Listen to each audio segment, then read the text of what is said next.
volta nesta noite para a primeira carta do apóstolo Paulo aos Coríntios, no capítulo 1, versículo de número 30. Abra comigo, 1 Coríntios, capítulo 1, esse versículo de número 30.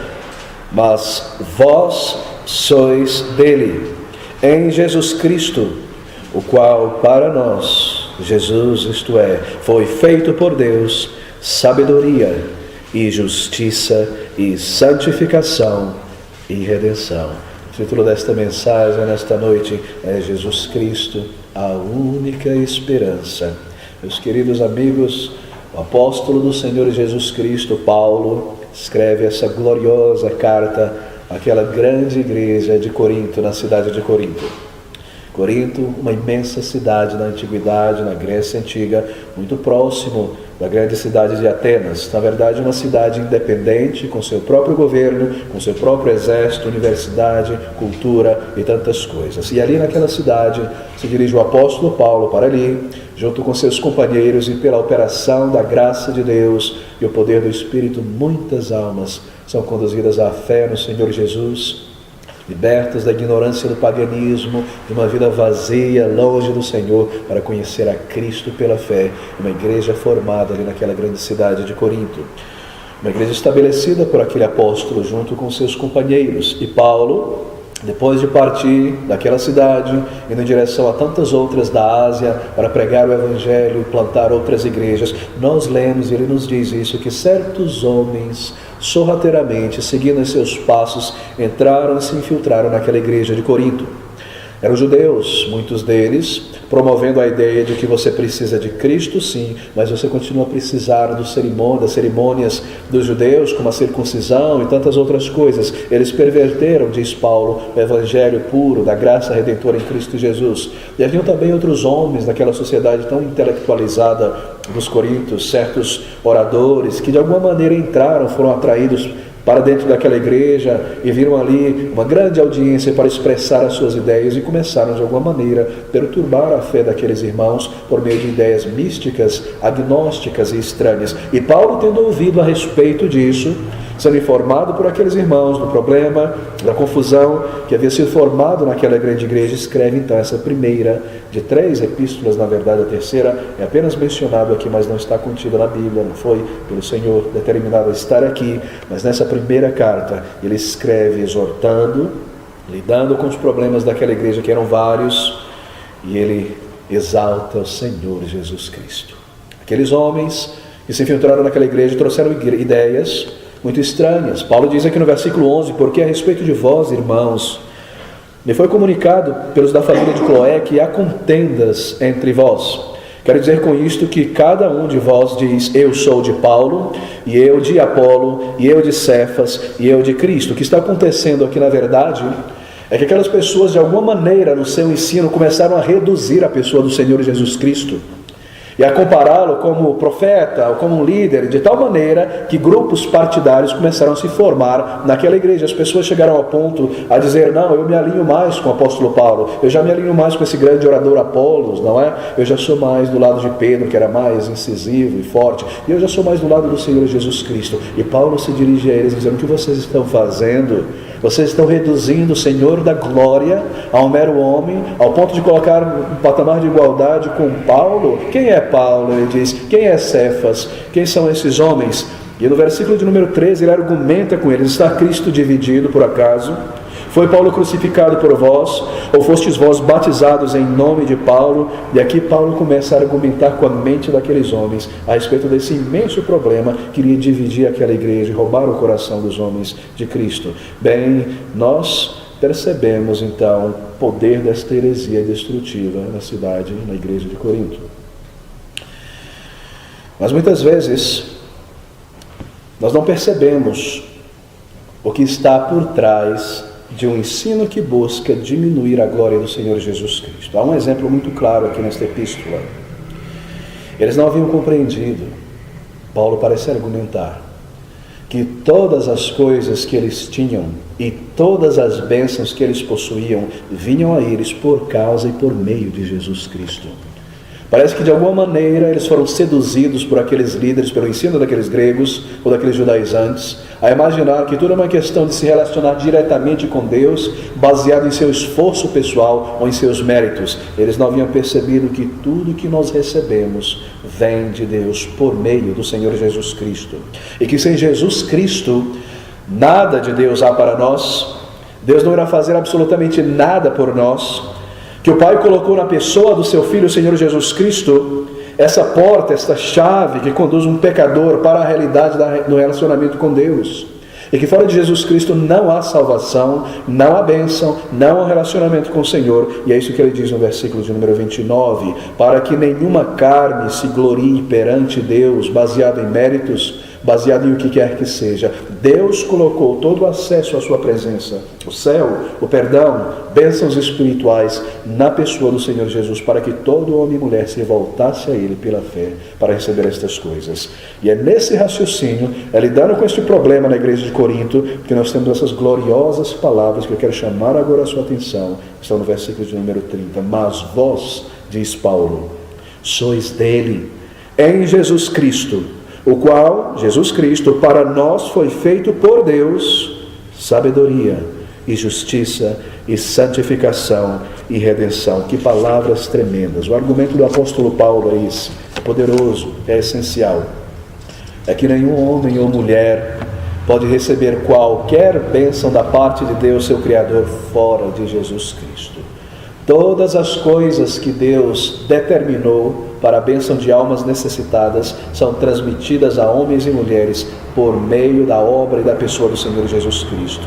Nenhum homem receberá qualquer coisa de Deus, nem acesso à presença de Deus fora do Senhor Jesus Cristo. A pessoa do Senhor Jesus Cristo é o centro do cristianismo.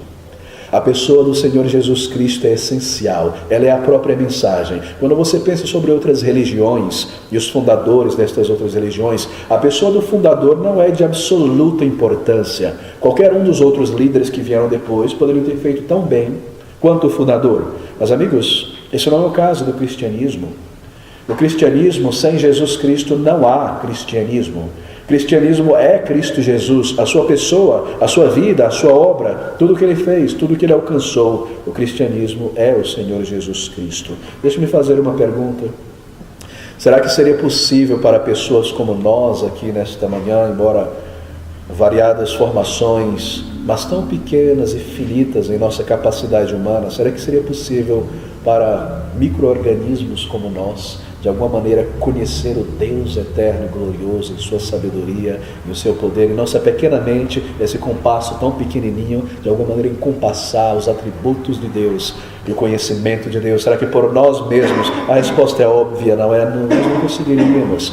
E ainda que nós coordenássemos um esforço conjunto aqui, muitas mentes trabalhando, e reuníssemos todo o histórico do conhecimento humano ao longo dos séculos e sistematizasse tudo isso em uma ordem, buscando responder essa pergunta sobre quem é Deus, como buscá-lo, como conhecer, como entrar na presença dele, simplesmente nós não conseguiríamos ascender a conhecer a pessoa de Deus e ter um relacionamento com ele. Não seria possível. Deixados por nós mesmos, nós não conseguiríamos, por mais séculos e milênios, alcançar o conhecimento da verdade sobre Deus, sobre a nossa alma, sobre o futuro eterno. Nós não chegaríamos ali. Experiências já foram feitas. E a primeira delas se mostrou um fracasso total quando o ser humano desejou entrar na presença de Deus. E ele pensou consigo mesmo: bem, Deus está lá, eu estou cá, como chegar nele e fazer uma ponte, uma torre? Aí a torre de Babel. O ser humano, por meio de tijolos e pedras, querem subir à presença de um Deus que é Espírito e que habita nos céus dos céus. Como nós somos, não é? Nosso instrumento para mapear o caminho é muito pequeno. A religião verdadeira precisa ser revelada de Deus aos homens. O ser humano não consegue, por sua religião, subir, alcançar o conhecimento de Deus. Esse é o significado da palavra religião em português. No latim, religare, se ligar novamente. Mas a mensagem da Bíblia não é religião, é salvação. E enquanto religião é o ser humano tentando se ligar com Deus por meio de vários caminhos e pontes, a mensagem da Bíblia é mostrar que o ser humano jamais conseguiu ou irá. Mas a mensagem da Bíblia é salvação. Deus vindo a este mundo, revelando o conhecimento da verdade de Deus e o caminho de salvação. E é exatamente isso que nós temos aqui. Bem, mesmo que nós fizéssemos um esforço, eu mencionei E de alguma maneira, vamos agora começar a imaginar, porque é só no campo da imaginação, da ficção que essas coisas são possíveis, que de alguma maneira nós pudéssemos por nós mesmos conhecer a Deus, quem Ele é, os seus atributos, onde Ele está, como eu posso ter acesso à presença dEle, ainda que nós, no esforço conjunto, conseguíssemos, o que é impossível, alcançar esse conhecimento da pessoa do Senhor e de nós mesmos e da eternidade, bem, nós ainda assim, conhecendo a Deus, não teríamos acesso à presença de Deus, porque Ele é santo, Ele é justo, e nós pecadores, e nós rebeldes, nós não entraríamos pelos portões celestiais, nós seríamos barrados ali, anjos estariam ali com espadas flamejantes impedindo o nosso caminho. Ou seja, meus queridos amigos, Deus é santo, é reto, e nós pecadores, injustos, não há retidão em nós que nos garanta um acesso à presença de um Deus reto e justo. A glória do Senhor, a santidade do Senhor nos expeliria por inteiro da presença de nosso Deus. A sua glória, a sua santidade, a sua própria presença nos extinguiria por completo, nos queimaria por completo ali. Nós não temos essa justiça para entrar diante de Deus. Nós não temos essa dignidade moral por causa de nossos pecados, de ter um acesso, uma entrada. Ainda que tivéssemos o conhecimento do caminho, por nós mesmos alcançado, nós não teríamos a pureza e a santidade necessária para entrar na presença do Senhor. E se nós pudéssemos entender, ou melhor, estender os limites da imaginação, e nos ver agora como que possuindo não só o conhecimento de quem Deus é e do caminho, e também a dignidade moral, de alguma maneira alcançada, para entrar na presença do Senhor, bem, queridos, haveria ainda um problema. E esse é um problema intransponível. Nós saberíamos o caminho, teríamos a dignidade moral e justiça, mas a morte nos impediria de chegar lá. E a morte nos manteria no túmulo. E a morte nos manteria ali, longe de Deus, sem vida. A morte, como um final, ela nos prenderia, nos separaria de Deus. A maldição de Deus sobre o pecado, que é a morte, o último de todos os inimigos, diz a palavra de Deus. Nós não possuímos sabedoria e conhecimento para buscar a Deus, nem encontrá-lo, nem méritos para entrar na presença dele e ter uma audiência com o Santo dos Santos, nem caráter para estar ali. E há um inimigo que já nos derrotou quando nós colocamos o nosso pé neste mundo, que é a morte. Nós já nascemos determinados para morrer e já estamos morrendo desde o momento em que entramos neste mundo. O túmulo simboliza a derrota humana pelo pecado. E é por causa desta realidade que Paulo magnifica o Senhor Jesus Cristo. O Evangelho é a maior de todas as mensagens nesta noite. O Evangelho é uma mensagem incomparável, porque o Evangelho mostra aquilo que você e eu somos, aquilo que você e eu não possuímos, e aquilo que você e eu necessitamos urgentemente. Deus providenciou todas estas coisas que nós necessitamos na pessoa do Senhor Jesus. E é isso que Paulo está dizendo aqui.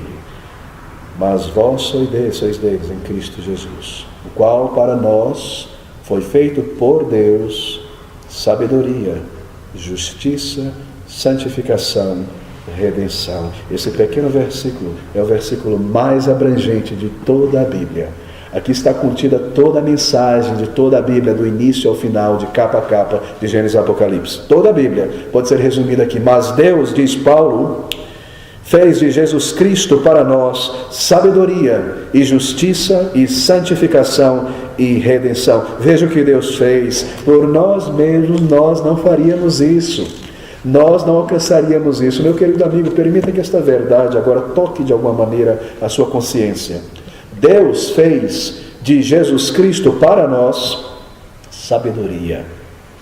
A palavra sabedoria aqui se refere a um tipo de conhecimento mais elevado. Tipo de conhecimento sobre coisas mais profundas, sobre a alma, sobre Deus, sobre o futuro, sobre o sentido e propósito da vida. Jesus Cristo foi quem trouxe a este mundo conhecimento sobre estas coisas. Deus fez de Jesus Cristo a sabedoria para nós, que nós não temos e que nós necessitamos. Por exemplo, é por meio de Jesus Cristo que o ser humano tem o conhecimento sobre quem Deus é. Nós jamais conheceremos a Deus. nós jamais entenderíamos a Deus. A Bíblia diz lá no livro de Hebreus que Deus falou de muitas maneiras no passado aos pais, pelos profetas, mas nesses últimos dias falou pelo seu próprio Filho. Jesus Cristo trouxe o conhecimento da divindade. Quem é Deus? Onde Ele está? Ele pode ser buscado? Será que Ele criou o universo, deu corda e foi embora? Será que Ele interage com este mundo? Onde está Deus? Como eu posso buscá-lo? Como eu posso conhecê-lo? Como eu posso ter os meus pecados perdoados? João capítulo 1 nos diz algo tão tremendo sobre isso. No versículo 7, João veio para testificar da luz, para que todos crescem por ele. Não era ele, João, a luz, mas para que testificasse a luz da luz. E ali estava a luz verdadeira que ilumina a todo homem que vem ao mundo. Este é Jesus, versículo 1. No princípio era o Verbo, e o Verbo estava com Deus, e o Verbo era Deus. Ele estava no princípio com Deus. Todas as coisas foram feitas por Ele, e sem Ele nada do que foi feito se fez. Nele estava a vida, e a vida era a luz dos homens. E o Verbo se fez carne. Deus se manifestou. Deus falou, palavra ativa, esta ideia do verbo aqui. Deus veio a este mundo na pessoa do Senhor Jesus Cristo. A sabedoria de Deus. Ninguém conhece a Deus, ninguém pode entrar na sua presença, ninguém pode encontrar esta retidão. Deus fez, dando a Jesus Cristo, através dele, colocando nele a sabedoria.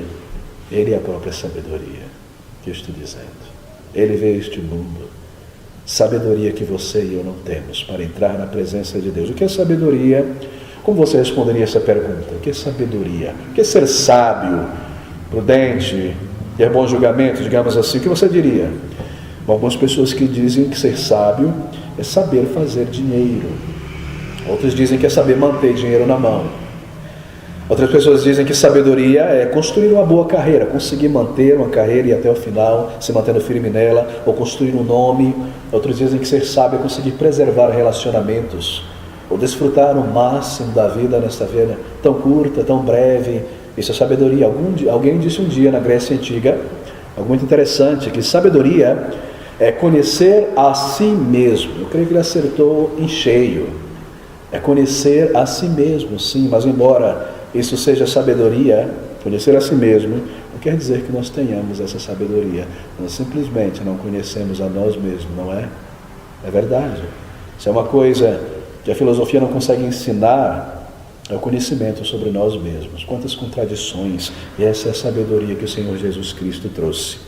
Quando nós lemos a palavra do Senhor Jesus Cristo, que é a Bíblia, ali nós aprendemos que nós não somos meros animais racionais sobre a face da terra. Nós somos seres humanos criados à imagem e semelhança de nosso Deus. Deus revelou isso. A coroa da criação, não meros animais. Mas se o nosso orgulho começa a se insuflar, então a Bíblia nos ensina que nós nos rebelamos contra Deus. E é por isso que nós trouxemos tanta miséria e caos sobre o mundo, e tanta divisão, e tantos problemas, e a morte. Oh, meus amigos, a Bíblia nos ensina sobre isso. E nós aprendemos tudo isso em Jesus Cristo. E isso nos leva a aprender sobre a nossa necessidade de um Salvador. E então a Bíblia nos ensina que Ele veio, e que Ele se tornou um homem, e que por meio da fé nele, por meio da sua obra, a sua vida perfeita, o seu sacrifício voluntário, nós podemos ter o perdão de nossos pecados e a reconciliação com Deus. Nós não sabíamos dessas coisas, nós não entendíamos isso, nós jamais imaginaríamos que esse é o resultado do pecado, e que o caminho de salvação é por meio do Salvador. A nossa mente nos levaria a tantos e tantos caminhos estranhos. Quando você ouve o Evangelho do Senhor Jesus, você adquire o conhecimento necessário para a salvação. Você já chegou à compreensão destas coisas vitais? Se você chegou, foi através de Jesus. Foi através da palavra de Cristo Jesus. Sobretudo, você aprende a respeito desta grande verdade, a nossa condição diante de Deus, que nós não somos pessoas boas e maravilhosas diante do nosso Criador, e que nós estamos condenados por nossos pecados. Amigo, o que você tem buscado nesta noite? O que você tem procurado compreender, pesquisado? Conhecer a Deus? De que maneira você busca conhecer a Deus? A Bíblia aponta para Jesus Cristo, e se você busca a Deus, Ele aponta para o Salvador e diz: vá a Ele, Jesus Cristo, o Senhor. Alguns buscam a Deus baseado em suas próprias imaginações. Criam ideias, criam caminhos. Há pessoas que dizem, eu creio em Deus, mas eu creio que qualquer caminho conduz a Deus. Todo caminho conduz a Deus. Isso revela a nossa ignorância, não é? Isso revela quão distante nós estamos e mostra a necessidade de uma revelação do caminho de salvação. Como você tem buscado a Deus? Eu te digo que é somente no Evangelho, em Cristo Jesus, que você encontra esta sabedoria, este conhecimento sobre como conhecer, buscar, encontrar a Deus. Você deve ouvi-lo, você deve crer nele e você deve se submeter à vontade do Senhor revelada. Então você descobre que Deus requer retidão moral, uma vida perfeita, uma vida justa. A palavra de Deus diz que é pelas obras que uma pessoa é salva. Se ela deseja salvar a si mesma, então ela deve cumprir toda a justiça de Deus, que jamais consegue cumprir isso. A Bíblia diz isso. A lei deve ser mantida. Se uma pessoa quer agradar a Deus, fazer por onde, então o padrão é elevado. Você deve cumpri-la. É claro que é pela lei que salvação veio, porque Cristo precisou cumpri-la, e pelo seu cumprimento da lei, por sua vida perfeita e pelo seu sacrifício no lugar de pecadores, então nós temos reconciliação com Deus. Se você põe Cristo de lado, porque você tem a lei de Deus diante de você, viva sem jamais pecar, nem um segundo, até o final, uma vida perfeita e agradável a Deus. Ame a Deus sobre todas as coisas, nunca peque em pensamento, nunca quebre a lei de Deus em palavras, nem mesmo em omissão. Ame a Deus. Quem jamais poderia fazer isso? E nós adquirimos esse conhecimento, ele deve nos constranger a ir ao Salvador. Deus, diz Paulo, para vós, em Cristo Jesus, fez sabedoria, a sabedoria necessária para buscar e conhecer a Deus. Ouça essa palavra, mas vós sois dele, em Jesus Cristo, o qual para nós foi feito por Deus sabedoria e justiça. Justiça, que é uma palavra muito interessante, difícil de traduzir por português, porque em língua portuguesa nós temos apenas a palavra justiça, mas no grego há mais de uma palavra, de outras línguas também. Aqui é justiça perfeita.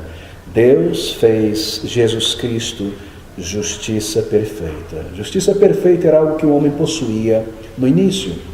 Quando Adão foi criado e Eva, eles foram criados em um estado de perfeição moral diante de Deus. Adão era assim, mas o pecado trouxe a miséria e a decadência. Porque nós estamos alienados de Deus, separados de Deus. E a resposta da palavra de Deus é que os nossos pecados nos tornaram pessoas injustas diante de um Deus justo. A lei de Deus, que é justa e perfeita, nós temos quebrado em pensamentos, em palavras, e assim nós estamos alienados, separados de Deus, que é um Deus justo e reto. E o relacionamento entre um homem pecador e um Deus santo não pode ser estabelecido, a menos que a justiça de Deus seja cumprida. Queridos, a palavra de Deus é tão clara a respeito dessas coisas. Nós não conseguimos gerar essa justiça, uma vida reta diante de Deus, caráter moral perfeito. Você não pode fazer isso. E ainda que você pudesse, veja, conhecer a Deus profundamente, intelectualmente, isso não traria a sua presença. Você pode ler muito a respeito da rainha da Inglaterra, do rei da Holanda, e saber muitas coisas sobre eles, através de livros, mas não te garante um acesso à Câmara dos Reis. Assim também, conhecer a Deus intelectualmente não me garante acesso à presença de Deus, porque Deus é santo e eu sou um pecador. Eu necessito dessa justiça, dessa retidão para entrar diante da luz e da glória de meu Deus. Como eu poderia fazer isso? Deus é santo, nós somos pecadores, nós estamos perdidos, todos na mesma condição, cada homem e mulher que uma vez entrou no mundo, Paulo, Pedro, Maria, mãe do Senhor Jesus Cristo, Dalai Lama, Madre Teresa, cada um de nós, nesta noite, nos encontramos na mesma condição de entrar neste mundo, sem justiça que nos recomende a Deus. Para que se alguém um dia for salvo, ele não se glorie em seus próprios méritos e justiça. Versículo 29, para que nenhuma carne se glorie perante ele, mas vós sois dele, em Jesus Cristo, o qual para nós foi feito por Deus justiça. Como Deus provê essa justiça? Enviando o Salvador. Por meio de uma vida reta, como homem, no lugar de homens e mulheres, representando aqueles por quem ele veio morrer e salvar, e se entregando voluntariamente para ir àquela cruz de dor e agonia, pagar em meu lugar toda a minha miséria, toda a minha culpa, todos os meus pecados voluntários. Que justiça perfeita! A lei demanda a justiça de uma vida reta, e a lei demanda a punição de um transgressor. Jesus Cristo cumpriu ambas as coisas em sua vida. Deus proveu para nós aquilo que nós não temos, aquilo que nós jamais poderíamos alcançar, oferecer a Deus. Deus lidou com o pecado, Deus lidou com a sua lei, no Calvário, naquele monte, fora das portas de Jerusalém. O seu Filho amado, Senhor Jesus Cristo, naquele dia, naquele lugar. Como maravilhoso é pensar sobre isso, não é? Que homens e mulheres como você e eu nesta noite, que poderíamos estar tão distantes de Deus e morrer desta maneira, que o Salvador tenha vindo a este mundo, Ele dado com todas estas coisas, e Deus tenha provido isso para a salvação. Meu querido, você precisa dessa retidão diante de Deus. Você precisa disso, dessa justiça. A lei de Deus requer isso de você, a lei de Deus requer isso de cada um de nós nesta noite. Se você não a possui, como você conseguirá? A primeira coisa que o Evangelho te diz é: você carece, mas você não tem. Mas Cristo possui, e você precisa dele, porque Deus fez dele sabedoria e justiça para a tua salvação, se você se voltar a Ele. Então, esta palavra tão bela neste versículo de número 30, sabedoria, justiça e santificação. Na palavra do apóstolo Paulo, santificação vem depois de conhecimento, justificação. E é necessário que seja, não é? Porque santificação é algo que vem após a conversão. Não é pela prática de boas obras que alguém encontra um estado de santidade diante de Deus. Como eu mencionei pela manhã, Deus não receberá ninguém no céu que Ele não tenha santificado na terra. Santificação é o resultado natural da conversão.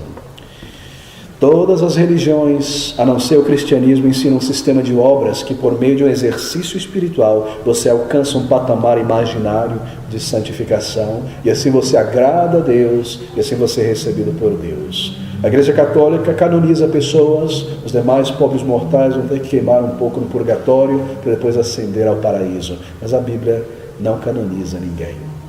Na Bíblia, na verdade, todo crente está canonizado, ele é chamado de santo, eleito. Como nós poderíamos alcançar isso? Como nós poderíamos chegar a este ponto? Salvação é uma obra de Deus, justiça é necessária, é um dom de Deus, uma nova vida, um novo coração. Deus fez de Jesus Cristo santificação necessária. Pense comigo, está incluso aqui nesse raciocínio de Paulo. Ainda que eu tivesse todo o conhecimento sobre o Senhor e pudesse buscá-lo, ainda que eu tivesse o mérito para entrar na presença dEle, eu seria barrado, porque eu não possuo a santidade para entrar diante do Santo Deus. Eu não possuo a dignidade de caráter para ascender à presença dEle.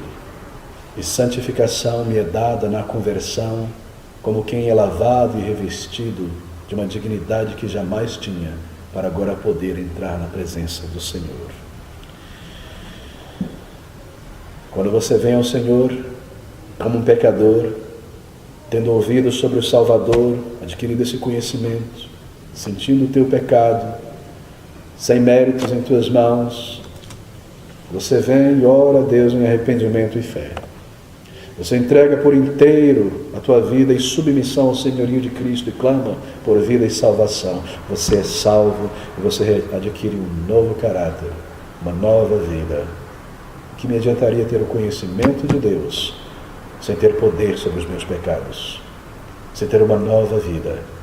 O que adiantaria ser juridicamente considerado justo e reto e não ter vida infundida em minha alma para vencer os meus pecados e amar a Deus, e conhecer a Deus e andar em sua presença? Deus proveu mesmo isso na pessoa do Senhor Jesus Cristo. É maravilhoso pensar que nele estão todas estas coisas que nós precisamos. Santificação, justificação nos perdoa os pecados, nos reconcilia com Deus, nos não muda o nosso caráter, Um criminoso perdoado de um crime pode muito bem sair depois de ter cumprido a sua sentença na cadeia e cometer um crime no mesmo dia. Um pedófilo, depois de anos da cadeia, pode sair e imediatamente voltar às suas práticas. Justiça não muda o caráter. É por isso que nós precisamos dessa santidade infundida dentro de nós. E essa é uma obra do Espírito Santo. E Ele dá o seu Espírito àqueles que creem nele e se aproximam dele. É necessário que haja perdão e transformação de caráter, porque o céu é o lugar onde Deus habita. E ali não pode entrar pecadores não transformados. Nós mancharíamos o céu, nós não aguentaríamos ali. Não seria um lugar para nós. Essa mudança, essa transformação precisa acontecer dentro de nós. A Bíblia faz a seguinte pergunta: podereis vós deixar de pecar, que estáis acostumado ao pecado? Deus providenciou santificação, uma nova inclinação da mente, uma nova inclinação do coração, nova busca, poder sobre a velha natureza. Isso está contido aqui. Ele fez isso em Jesus Cristo. Um novo caráter que é dado a uma pessoa no momento da conversão, como uma fonte que se abre em lugar sujo, desértico, poluído, para ir lavando e transformando, até entrarmos na presença de nosso Deus. É maravilhoso pensar sobre isso. Meus queridos, é tão simples esta mensagem, tão clara aqui na palavra de Deus. Eu estou correndo o perigo de complicá-la, porque ela está tão clara e óbvia diante de nós. Ouça essas palavras: mas para vós, Ele, ou dele, em Jesus Cristo, o qual para nós foi feito por Deus, sabedoria e justiça e santificação e redenção. Redenção. Pense comigo, de que adiantaria uma pessoa ser iluminada a respeito do conhecimento da alma, de Deus, da eternidade, conhecer a si mesmo como uma criatura feita à imagem e semelhança de Deus, mas um pecador necessitado? Se a sua condição, ver a sua condição, entender o caminho de salvação, ter todos os seus pecados perdoados um dia na presença do Senhor, ser feito reto, justo diante de Deus, mas não poder desfrutar das bodas do Cordeiro, porque a morte, como um par e um limite, me impede de entrar na presença do Senhor. Que adiantaria conhecer a Deus, receber a justiça necessária e santificação para uma nova vida, mas a morte me barrar, eu não poder subir e ascender à presença de meu Deus, ser barrado na porta e não conseguir entrar ali? Deus lidou com isso quando Ele ressuscitou o Senhor Jesus Cristo dentre os mortos. E aquilo que era uma maldição de Deus sobre o mundo e sobre o homem, a morte, o último inimigo, naturalmente nós não poderíamos vencê-la. Deus resolveu, quando Ele mesmo deixou aquele túmulo, venceu o poder e o domínio da morte, e pela sua vida nós temos a garantia que um dia nós ressuscitaremos com Ele. Essa palavra redenção, ela fala sobre isso. Redenção, comprar de volta aquilo que havia sido perdido. Libertação do corpo e da alma do poder da morte. Meu amigo, quando você vem a Jesus, não somente a sua alma é dada a Cristo, mas o seu corpo também, todo o seu ser. E aqueles que encontraram perdão em Cristo Jesus, se eles subirem ao céu, à presença de Cristo, no paraíso de Cristo, para estar com Ele agora, presentes, conscientes diante do Senhor, Paulo diz que é muito melhor estar com Ele, e essa é a realidade do ensino da palavra de Deus.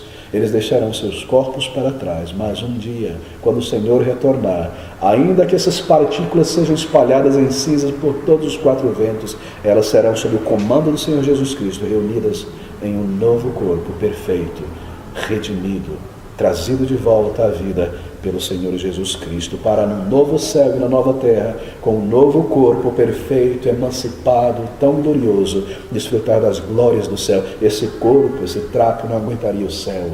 A beleza e a glória explodiria isso aqui. Assim como o homem precisa de um novo para o inferno também. Um novo corpo para estar na presença do nosso Criador.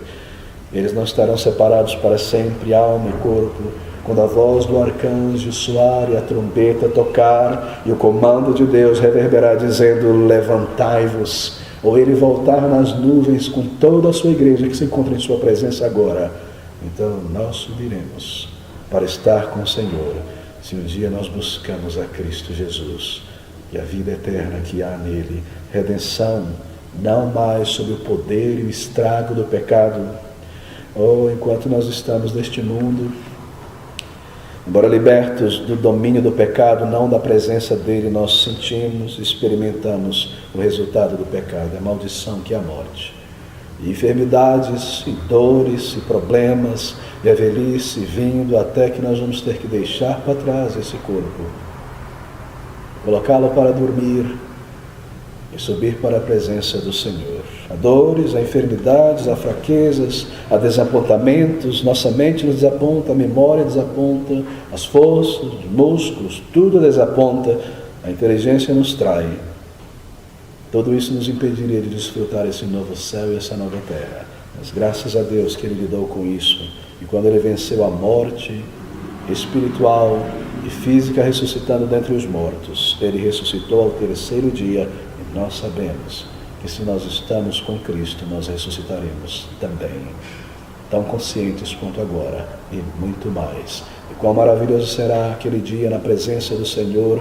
Nós iremos sentir e falar como a rainha de Sabá: nem metade da glória me foi contada sobre esse novo céu e essa nova terra. E tudo que nós poderemos experimentar ali na presença do Senhor e observar aquelas paisagens e libertos dessa fraqueza, e uma mente emancipada, capaz de entender as coisas melhor, e a beleza, e a glória, e a música que nós ouviremos e cantaremos ao Senhor, sendo elevados em todas as afeições, completos na presença de nosso Deus. Quão maravilhoso!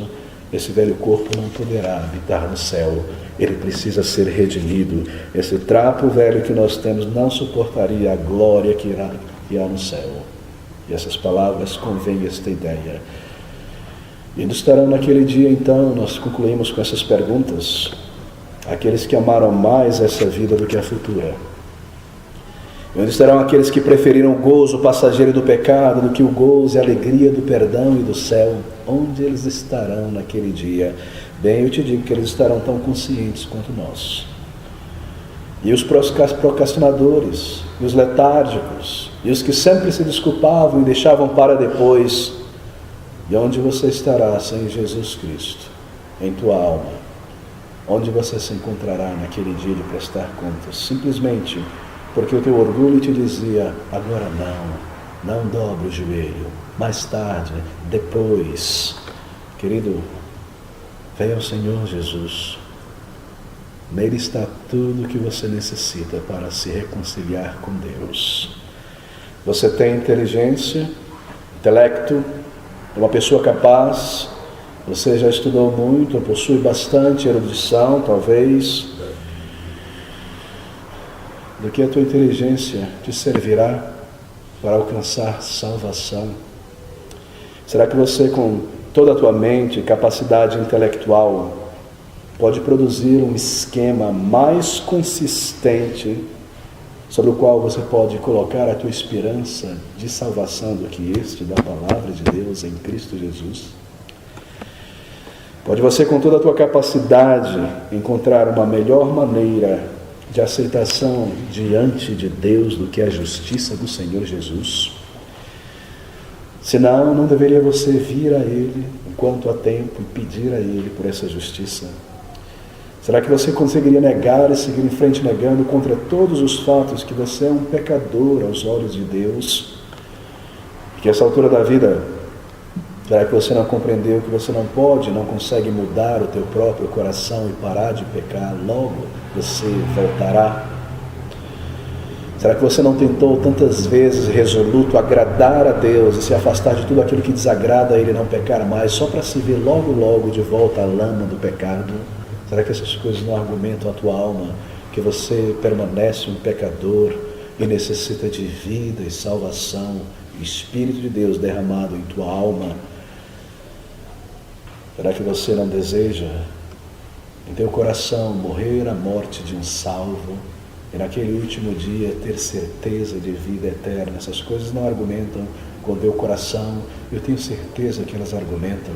Você tem ouvido o Evangelho, você adquiriu conhecimento sobre a verdade e a tua necessidade. Por que você duvida? Por que você demora e não vem ao Senhor Jesus Cristo para encontrar o perdão? Amigo, lhe falta sabedoria, Me falta sabedoria para entender e sentir essas coisas. Peça a Cristo. Deus o fez sabedoria para a sua salvação. Me falta, talvez, um senso de justiça e de mérito para agradar a Deus e chamar a atenção. Vá a Cristo. Deus fez de Jesus a justiça que você necessita. Me falta alguma coisa. Ouça essas palavras. Mas vós sois dele, em Jesus Cristo, o qual para nós foi feito por Deus sabedoria e justiça e santificação e redenção. Tudo está nele. Simplesmente olhe para ele e venha a ele com teu pecado e peça por vida e salvação, mesmo aqui, mesmo nesta noite. E você entenderá essas coisas e saberá que ele morreu também por você.